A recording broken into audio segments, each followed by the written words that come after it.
que es significativo porque hemos aumentado la cantidad de dispositivos comunitarios, hemos hecho un proceso de desinstitucionalización muy importante desde hace 25 años aproximadamente. Hemos introducido programas en la atención primaria, donde el componente de salud mental ha pasado a ser bastante relevante. Sin embargo, si bien todo eso ha sido un logro obtenido en este tiempo, desde hace unos 12 años atrás, y justamente a propósito de la investigación aplicada a los servicios, a la evaluación de servicios, no hemos dado cuenta de que los déficits más importantes que tenemos tienen que ver con estos aspectos que yo mencionaba, de qué caracteriza la relación humana en esta fase neoliberal. Y es cuando le preguntamos a las personas, a nuestros usuarios, ¿qué sucede con sus necesidades? ¿No? Lo que vemos es que, claro, ahora se demoran menos y tienen más accesible un hospital de día, un centro comunitario, ¿no? En general reciben sus medicamentos, ¿no? Y reciben medicamentos que nos parecen buenos, ¿no? Yo creo poco en los medicamentos, pero algo ayudan, ¿no? Ayudan a menos aliviar ciertos tipos de sufrimiento.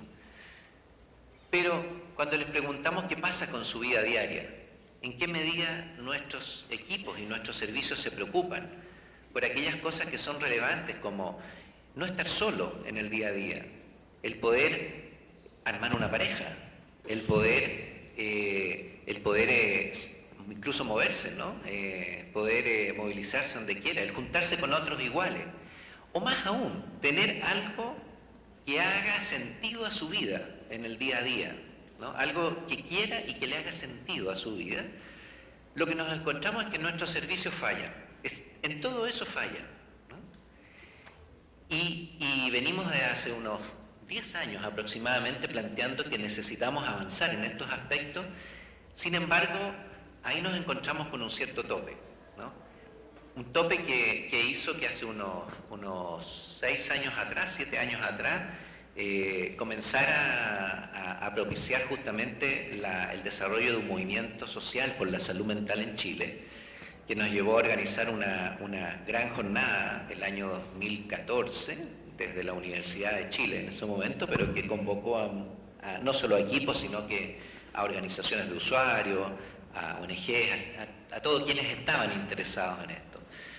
Ya voy a retomar esa idea, pero lo que quiero decirles es que nuestros servicios tienen esa dificultad, ¿no es cierto?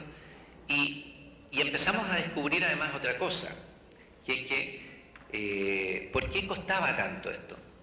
Y era fundamentalmente, hay muchas razones, pero una de las más importantes es que tenemos en nuestros mismos equipos un nivel de estigma de las personas muy fuerte. O sea, a pesar de todo se sigue haciendo porque creemos que nuestros usuarios no son capaces, ¿no es cierto? Nos generan pena, nos generan rabia a veces por las cosas distintas que hacen. Y yo le iba a mostrar algunas cifras justamente también respecto de cómo esto se traduce en una pérdida de los derechos. Hicimos una aplicación, otro estudio además, donde aplicamos una herramienta de la OMS que se llama Who Quality Right, y lo aplicamos en la mitad de los servicios de salud mental de Chile, y donde vimos que efectivamente una de las áreas de derecho que más fuertemente reclaman nuestros usuarios tiene que ver con los derechos que los transforman en ciudadanos verdaderamente empoderados, ¿no? En aquellas cosas que son derechos, incluso algo tan simple como, por ejemplo, poder ir a votar, ¿no? Algo tan simple como eso. Pero lo que quiero decir con eso es que el gran desafío, a nuestro juicio, con eso iba a terminar mi presentación, es que necesitamos transformar por dentro nuestros servicios. Nuestros servicios tienen que ser verdaderos agentes revolucionarios, pero en las relaciones humanas, en las relaciones, en lo que tiene que ver con preocuparse con el otro, como un ser que tiene necesidades, que tiene afecto, que tiene necesidades de vincularse con otros, que tiene necesidades de organizarse y de transformarse en un actor político relevante, ¿no? La última diapositiva mostraba una foto que mostraba dos cosas que eran importantes. Una era donde en una de estas jornadas que llevamos haciendo año a año, ¿no? y que ha sido fundamentalmente orientada no a dar conferencias, sino que traemos gente a mostrar sus experiencias, ¿no? Y cómo a veces pequeños equipos en una población pequeña han hecho transformaciones muy valiosas, con lo cual además le damos valor, ¿no es cierto?, a aquello, y sirve también para que otros equipos reproduzcan la misma iniciativa. Pero en una de esas, uno de nuestros usuarios, que ha participado de una experiencia que estamos haciendo en 3 países, en Río, por cierto, con la Universidad Federal de Río, en Córdoba, Argentina, con la Universidad de Córdoba, en donde a usuarios que han vivido, tienen el diagnóstico de esquizofrenia y otros diagnósticos más, pero lo hemos transformado en coterapeutas junto con un trabajador comunitario, acompañan a otros usuarios que están saliendo de su episodio psicótico en un programa que tiene una cierta estructura, pero que por sobre todo les permite compartir esa experiencia y empieza a llenar esas necesidades de las que yo les contaba que no se preocupan nuestros servicios, ¿no? Y uno de estos usuarios, en la foto anterior, ¿no?, esa es la iniciativa con trabajadores y usuarios como coterapeuta, pero en la anterior tenemos una foto donde uno de estos usuarios está con el ministro de Salud del país y está debatiendo con él acerca de la necesidad de una ley de salud mental. Debo decir con vergüenza que nuestro país no tiene una ley de salud mental, es uno de los pocos países que no tiene. Sin embargo, el Plan Nacional de Salud Mental del año 2000 sirvió como herramienta política para llevar adelante el proceso de reforma. Pero como les decía, una reforma fundamentalmente de la infraestructura, no de las relaciones que damos en el interior, ¿no?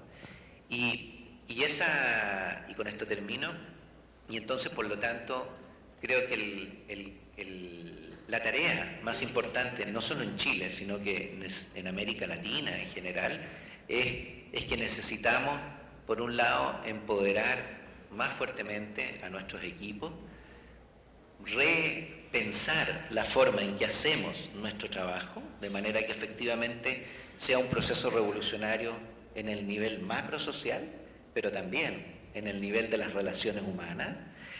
Y en tercer lugar, que nuestros usuarios sean actores políticos relevantes, sean actores políticos que se sientan a discutir con una autoridad, por muy corrupta que ésta pueda ser, pero que se sientan con una autoridad, ¿no es cierto?, a decirle, estos son nuestros derechos, e incluso a decirle, aquí están estos datos, mire cómo funcionan mal sus servicios, ¿no? Muchas gracias.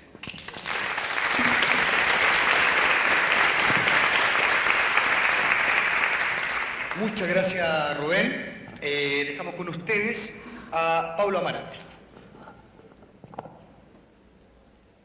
Buenos dias. Já me cumprimentei as pessoas, queria me olvidei de agradecer a todos e todas que vieram de todos os países de América Latina. Com esta ideia de los desafios, eu plantei assim de recuperar um pouco. Ana Peter já falou de la rede de latino-americana de alternativas à psiquiatria. Havia uma rede internacional de psiquiatria, alternativas à psiquiatria. Nós temos em nossa história 2 momentos muito importantes, pelo menos na minha memória da história do movimento de saúde mental do Brasil. Em 1978, quando criamos o movimento de trabalhadores de saúde mental, muito inspirado nos trabalhadores de saúde mental da Argentina.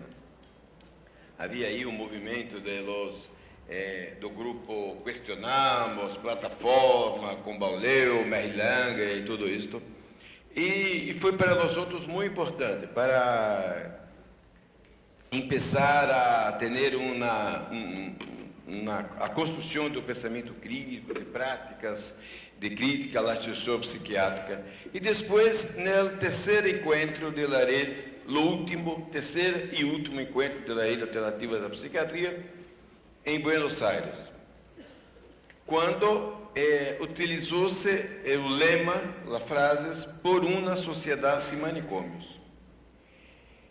que era o lema do encontro, não era o tema principal do encontro. Era um lema que estava aí em Lafitte, ele dizia: ojalá me pueda ir pronto por uma sociedade sem manicômios. Nós outros, em Brasil, tomamos isto com a ideia de ressignificar o sentido desta frase.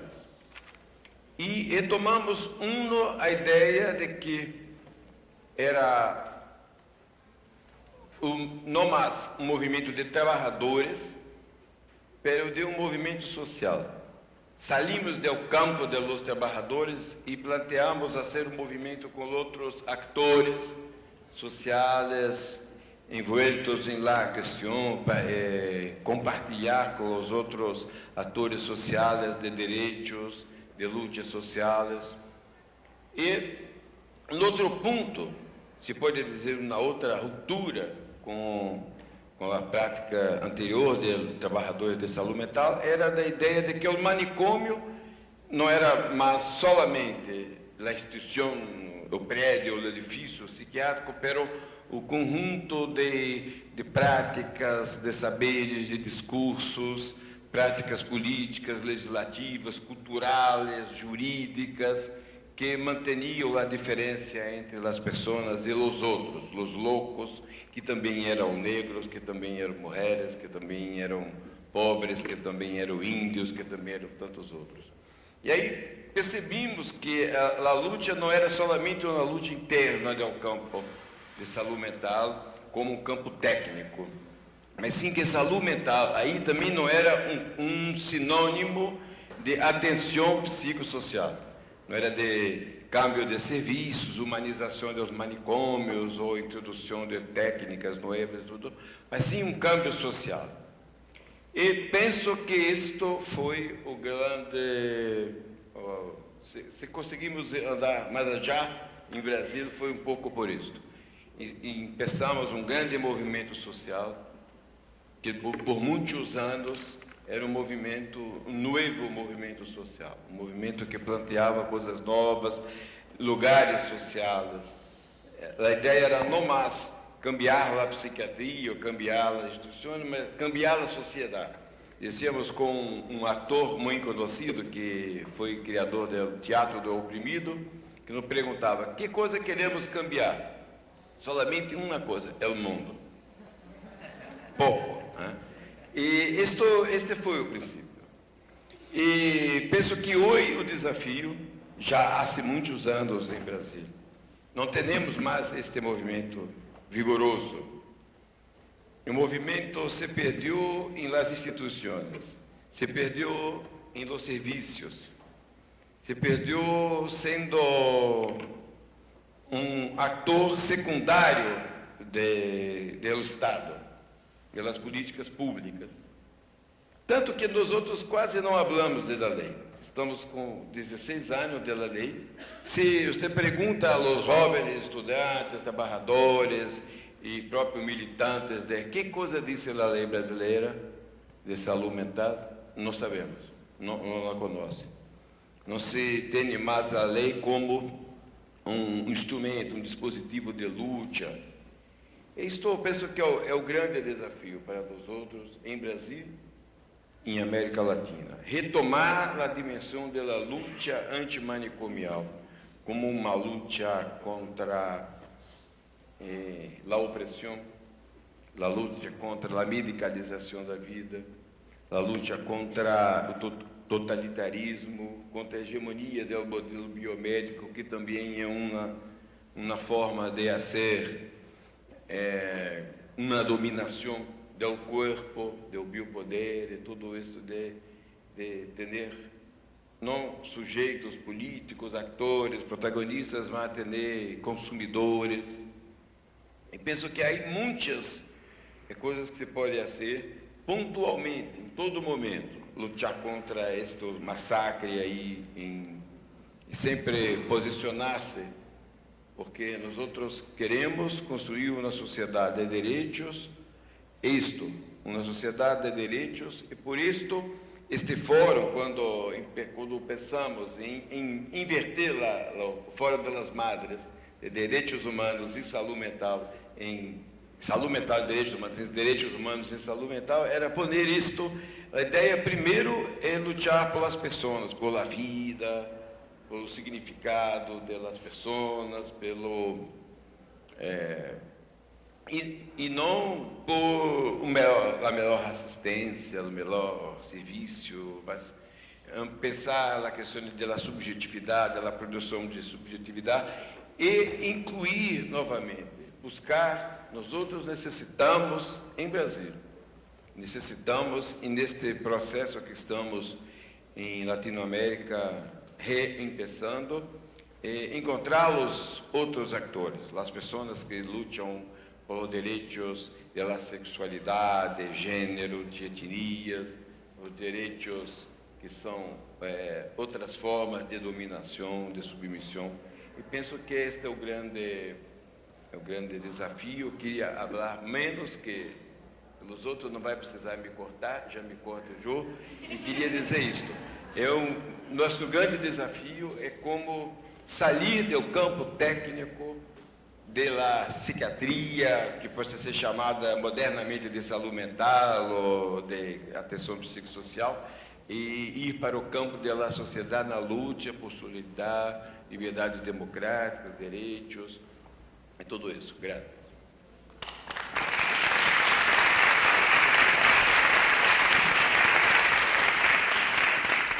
Bueno, muchísimas gracias, Pablo.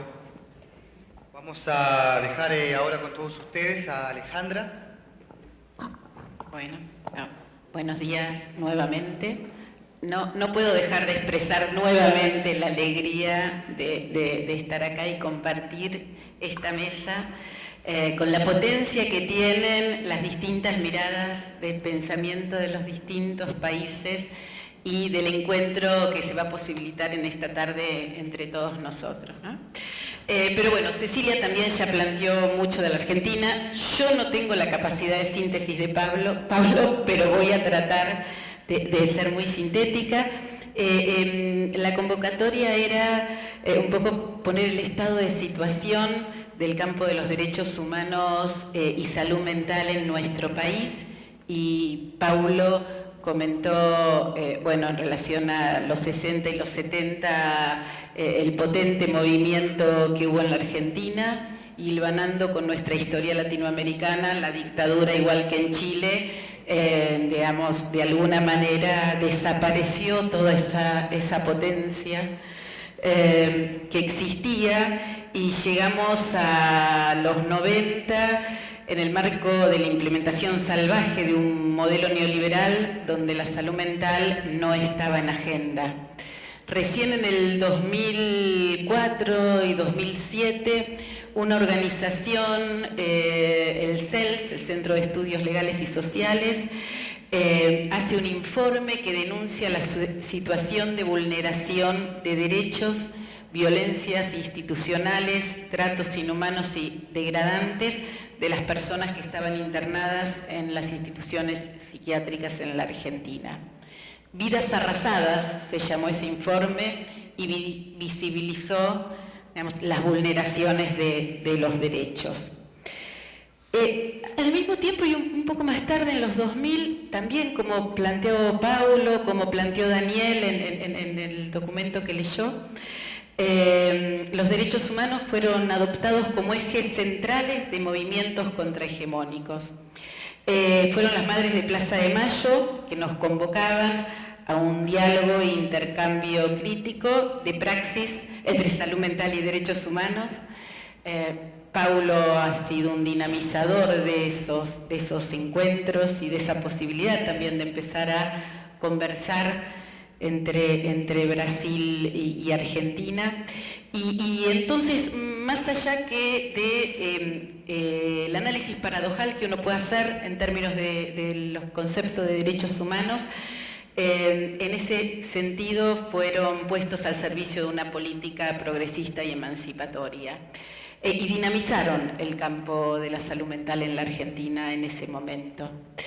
El 2010, como marcó Cecilia, digamos, marcó un hito, que es la sanción de la Ley de Salud Mental. Yo no voy a reproducir lo que dijo Cecilia, pero sí instaló una lucha entre dos campos de fuerza. Emiliano Galende lo instala de alguna manera como una oposición entre dos éticas y epistemologías diferentes, una ética biomédica sustentada en un paradigma positivista de la medicalización de la pobreza, del poder psiquiátrico, y otra ética basada en la palabra, la ciudadanía, los lazos sociales, la participación de los usuarios.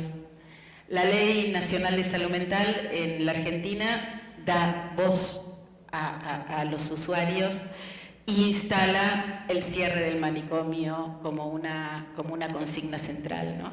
Y en ese sentido es un enfoque que permite de alguna manera efectivizar un nuevo paradigma e instalar un campo de disputa contra el poder psiquiátrico.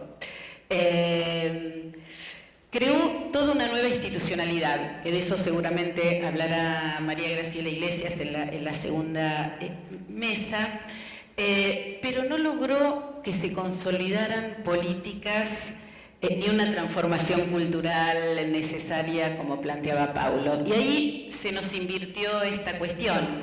Con la llegada de Paulo el año pasado a nuestra universidad, nos interpeló en términos de repensarnos en función de un movimiento social y cultural respecto a la transformación en el campo de la salud mental.